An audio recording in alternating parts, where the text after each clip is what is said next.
Hello world. Patricia O'Connor and Frida Reba Darcy here. Wait a minute. Let me see if I can pan over and get a little Frida in here. Here we go. Tip down. Caught her in the act of enjoying some actual dog treats. Got that one ear up, one ear down. You were just so darn cute. All right. This is this is our early week, Friday night at Frida's place. Let me see if I can get these guys back in. We're looking at a few of our show hand pines here, and tonight's show is called "Why Are My Pines Yellow?" And as I say that, only some of them, and only slightly. But no matter who you are, no matter where you are, you could probably this time of year, and this time of year is actually early October, but this would have been happening in places where you would have felt fall sooner.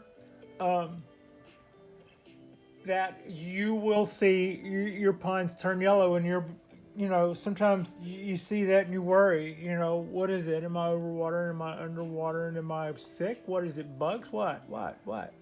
And what it is, even though these are evergreens, they slow down a little, and also, well, actually, short answer is it's about a dozen things probably why the needles are yellow.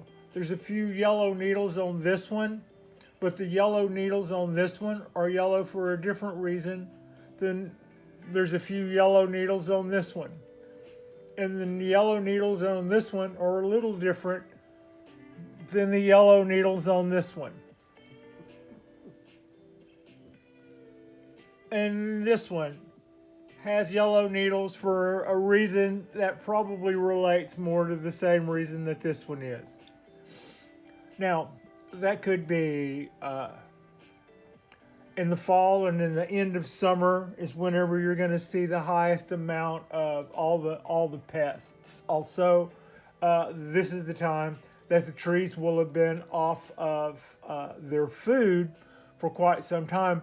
And some of these are just now, as of like 3 days ago, starting to get their lumps of fertilizer back, or their lumps of, in this case, biogold, where they've been without food since June. Let's see, June, July. Yeah. So having not been fed for that long, and then at the end of summer when all of the predators, the powdery mildew, the spider mites, the anything else that can happen, the aphids, for God's sakes, everything comes around trying to pick up on whatever they're going to get off of. You've got some leaves, some trees are changing their leaves, and as they shift, some of those make for easy meals and stuff. And then you start with that, and then you just spread from there everywhere. So there are all these reasons why there would be all these issues this part of the season.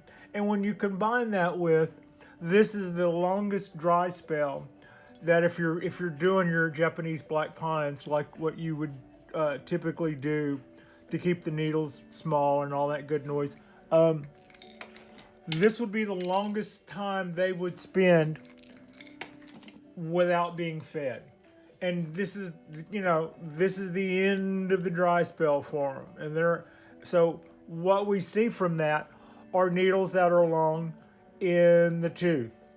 This tree and this tree, for instance, their needles are yellow on some of these smaller little shoots that are like a third flush coming out at the end of in fall. Why are they doing that? Is something wrong? Actually, that's not really a bad thing. That's actually kind of a good thing. But it's what that is the tree is in a energy positive state. It had the hormones and the food and all of the things that it had made, and it's got what's stored in the roots, and it's got what's stored in its needles, and then it's got some more stuff that's in abundance, and it's just floating around in the tree, and it's like it don't know where to put it. So the tree will actually start squeezing out a few extra buds. So maybe you cut candles, and then after that it came flushed out with buds, and then you did bud selection, and then after that, a few weeks later, you start seeing a third flush. Those may or may not make it. That it was just the tree had energy to spare and was looking for a place to put it, and there wasn't a convenient stash spot.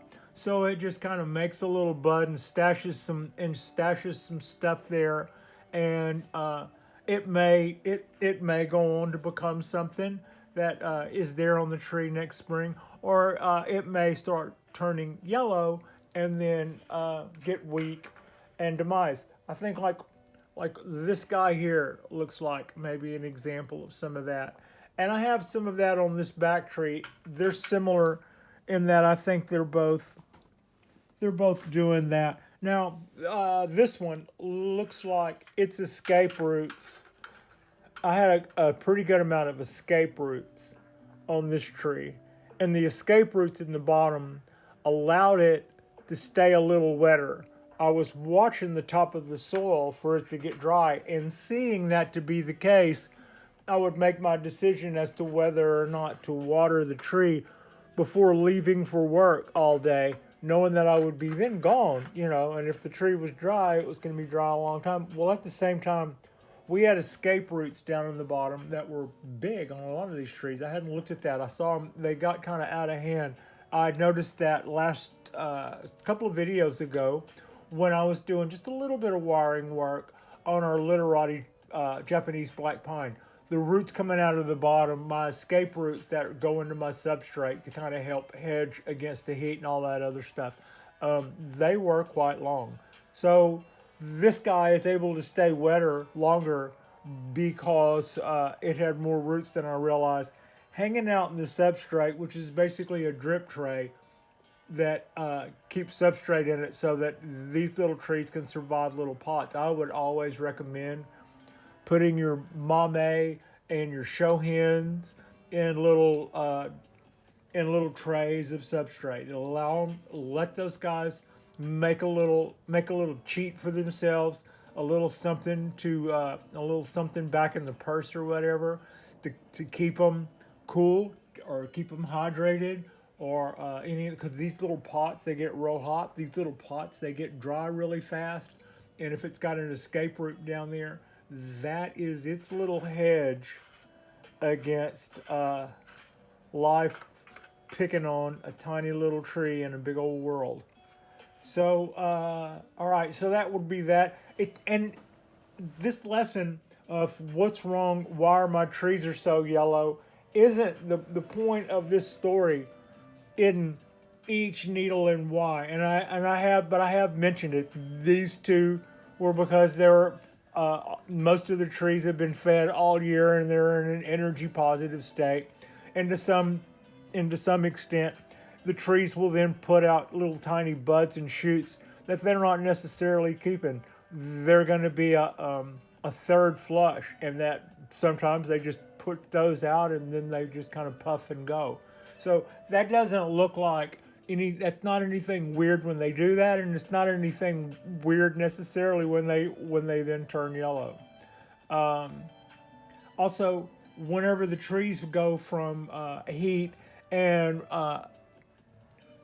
moving water more rapidly through their system, and then you go from that to fall, all of a sudden you need to kind of go like just tone it down. You might notice that your substrate stays a little wetter longer. But if you live in a place like where I live in, just because it starts being fall doesn't mean we're going to stay fall. So it's going to hop back and forth, and it feels cool, but maybe by the afternoon it will get a warm snap. So the feeling is it's kind of like being ready, and it's really easy to overwater.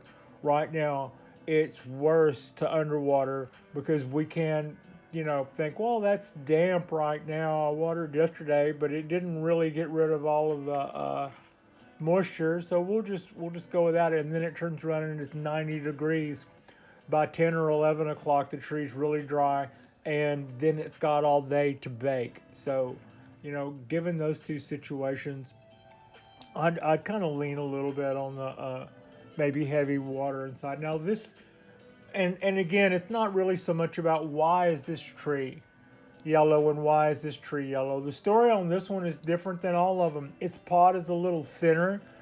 It got a little hotter. It was probably positioned in the tray where the pot was exposed to more sun, and it has sunspots down the leaves that show where it got really, really, really hot and bothered by the heat. It's also coming out with a third flush like the other two, which is really green and healthy. But we do have these spots, and if you were to go back and look at those spots on a book, you might see that there are some different blights that some insects and some predators that will leave spots like that. Except the deal with those are whenever you see the little yellow spots on the needles running down in and out like almost like little braille or something. Um, what you will see if it's an insect is a little black dot in the center where there was a point of origin where the insect was actually sucking the life out of that needle in that one spot. And if you see little yellow spots in needles as they go down that do not have the little black speck in the center of them, that is heat. So this guy got hot. This guy got probably a little overwatered. This guy and this guy were energy positive and kind of started putting out shoots that they didn't really know that they could sustain. And this guy's probably got a little some of all of that. Plus, I play with this one a little more, and also it exceeds its pot a little more. So when I'm reaching for one of these or reaching from one of these, this one gets in the most traffic trouble with Patricia. I'm clumsy, and it shows up on a few of these trees. Also, that thing that I kept telling everybody not to do while I was doing it all last fall and last summer, where you cut the needles back. Now's the time where all those tips are going to show where every time you've done that. If you have really sharp scissors when you do that, it might not show for a while. But at this time of the year, our brand new needles are all going to be all squeaky and stuff, but and probably not fully extended by the looks of it. But then last year's needles are going to show the signs of where Pat was roughhousing the trees and not reaching it from the bottom. And then third year needles are going to show signs of everything that's happened in the last 2 years. To some extent, they worry, or not worry, but they allocate things to try to maintain themselves. But by third year, all bets are off. Just let it, things that happened a couple of years ago that weren't even showing can show now. Bruises that it got a long time ago will show now. And that's what happens in fall. And that's really the answer to why do my trees look yellow. It could be a lot of reasons, but the main reason is it's fall, and that's what happens. And what will fix that? Spring. Also, go back on your fertilizer. It's fall, y'all. It's time to start feeding our trees. Got insects? Feed your trees. Insects love underfed, malnourished trees. So, want to green them up? Feed them. It's time to feed them, and they start looking yellow when you don't feed them. So that's what's going on there. And other than that, everything comes back to spring, and everything they like better in the spring. They start making more chlorophyll and stuff, and everything just turns on. And right now, even though they're evergreens, there's a little bit more worried about root development and all that and that kind of stuff than they are foliar. That's just not their. That's just totally not their biggest deal right now. So it doesn't mean anything bad. Probably means you're doing fine. Um, I'm not saying don't look out for predators and don't try to read conditions that you see going on. But if you see little buds that come out here and there, and then this time of year they're looking like they're iffy, or you see the little spots on here, or the center's looking a little overwatered and looking a little yellow down in the. This is fall, and this is when that's going to happen. You're going to see all that stuff, and the solution to that is, in most cases, go back on your fertilizer because it's time to do that. Now, that's different than saying feed sick trees. Um, you don't feed sick trees, but if the problem with the tree is that it's underfed, then yeah, feeding it's what you do, right? If you don't feed your pines, they will turn. If you don't feed your Japanese black pines, they will begin to yellow for lack of that if they're in a bonsai pot. Just those two things go together. So don't look at a yellowing pine in the fall and think, well, I'm not supposed to feed a sick tree. Going in, I actually, that sounds dumb to me now, but going in early on, I struggled with that thought. I went, the tree looks yellow. You think I should feed it? And I went, well, they say that when they're not doing perfect, you shouldn't feed them. No, the tree wanted to be fed, and that's why it was yellow. So, yeah. That's about all I really got on that. It's not really a whole killer show. I just wanted to let you guys know that those of you who have black pines, they can be tricky, but they're also very, very diligent and forgiving for a lot of stuff. So, but to have good ones, that's where that's where the rub comes in. That's the tricky part. But they are so rewarding. And if you have some and you've been feeding them and you've been fussing over them and you've been doing this, and then come around October or September, something like that, you start thinking they look yellow, it's okay. You're probably still a great parent. Everything's probably fine. Not too worried. Like and subscribe if you guys have not already. Our next post will probably be tomorrow night. Will be Wednesday night, and that's what I call my first Friday. I get 2 Fridays a week. One of them is Friday is like a Wednesday because then I don't have to go back to work Thursday, Wednesday and Thursday. So Tuesday night, actually tomorrow night is Tuesday night, and that's kind of like my Friday. That's what I mean to say. Then I take Wednesday and Thursday off, and then I stick my head in on Friday. Some of you nuts and bolts, say hi. And everybody else gets to enjoy my second Friday of the week before I get to dust that place off again for the weekend. So yeah, good to be me. And we will be dropping a show tomorrow night to kick off my first Friday, and then we'll probably do something like that again on Friday night for our actual Friday. Thank you so much for watching.